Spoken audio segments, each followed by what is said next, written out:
अस्सलाम वालेकुम दोस्तों, कीअं आहियो। दोस्तों, मशहूर मुसलमान मुफ़क्किर जंहिंजो नालो मुहम्मद हो ऐं गज़ाली जे नाले सां मारूफ़ हो, हू खुरासान जे ज़िले तेहरान में पैदा थियो हो। हुन जो पीउ कपह जो वापारी हुयो, तंहिं करे संदसि ख़ानदान खे गज़ाली चवंदा हुआ, छो त कपह डाढ़ींदड़ खे अरबीअ में गज़ाली चवंदा आहिनि। हुन अल्लामा अबू इसहाक़ शिराज़ी खां निशापुर में तालीम वरिती ऐं सारी ज़िंदगी उते पढ़ंदो रहियो। उन विच में हिन कई तसनीफ़ूं लिखियूं। अबू इसहाक़ जे इंतिकाल खां पोइ हू निशापुर मां वॾे ठाठ सां निकितो ऐं इस्लामी दुनिया में संदसि कोई सानी कोन हुयो। उन वक़्तु हिन जी उमिरि 28 वरिया हुई। निशापुर खां पोइ हू निज़ामुल मुल्क जी दरबार में आयो, जिते हिन जी काफ़ी ताज़ीम थी ऐं हिन वॾा मुनाज़रा कया। हुन खे उते मदरसे जो आला ऑफिसर मुक़ररु कयो वियो।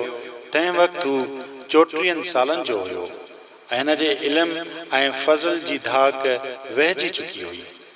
427 हिजरी में ख़लीफ़े मुक़्तदिर बाला जी वफ़ात खां पोइ जॾहिं मुस्तहर बाला ख़लीफ़ो थियो त हिन जी बैयत में ॿियनि सां गॾु इमाम गज़ाली बि शरीक थियो।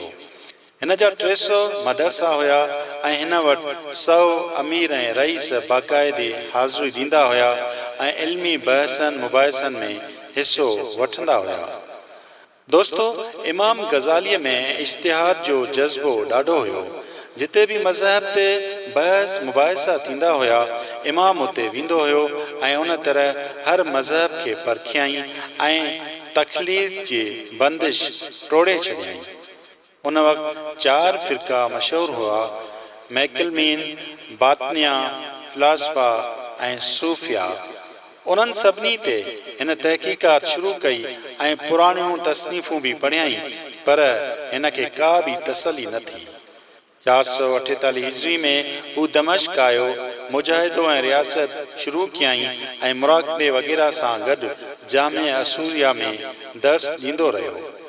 2 सालनि खां पोइ बैतुल मुक़द्दस जी ज़ियारत ते पहुतो ऐं हज जी नियत सां मिस्र ऐं इस्कंदरिया मां थींदो मके पहुतो। 449 हिजरी में जॾहिं खलील जे मुक़ाम ते पहुतो त वाइदो कयई त न कंहिं बादशाह जी दरबार में वेंदो ऐं न को अतियो क़बूल कंदो ऐं न वरी कंहिं मनाज़रे में हिसो वठंदो। मरण घड़ी ताईं उन ॻाल्हि ते पुख़्तो रहियो। हिन उन सफ़र ते हिकु किताब लिखियो जंहिंजो नालो अहया उल उलूम रखियाई। 499 हिजरी में हू सल्जूकी बादशाह जे चवण ते वरी निशापुर जे मदरसे में वियो। 500 हिजरी में उहो बादशाह फ़ौत थी वियो ऐं इमाम साहब वरी गोशा नशीनी अख्तियार कई। हिन ते ज़ंदीक़ियत जूं फ़तवाऊं बि ॾिनियूं वयूं, पर हिन ते का बि कार्रवाई न कई वई ऐं न वरी हू गोशा नशीनी ॾे मोटियो। संदसि दिलि में हदीस पढ़ण जो शौक़ पैदा थियो ऐं हू मशहूर मुहद्दिस हाफ़िज़ उमर बिन अबी अल हसन वटि तूस आयो ऐं इमाम साहब खां सही बुखारी ऐं मुस्लिम जी सनद वरिताई। हिन वटि परे परे खां फ़तवा लाइ तक़ाज़ाऊं थींदियूं हुयूं ऐं हू उन्हनि जा जवाब लिखी मोकिलींदो हुयो। हिन जा सवें किताब लिखियल आहिनि। इमाम गज़ाली जी तसनीफ़ुनि ते केतिरनि ई आलमनि हाशिया यानी नोट लिखिया आहिनि। तक़लीद जो हू सख़्तु दुश्मन हो ऐं अक़ीदनि जी इस्लाह में निहायत मसरूफ़ रहियो। 505 हिजरी में तेहरान में हिन जो इंतिकाल थियो ऐं उते ई दफ़न थियल आहे।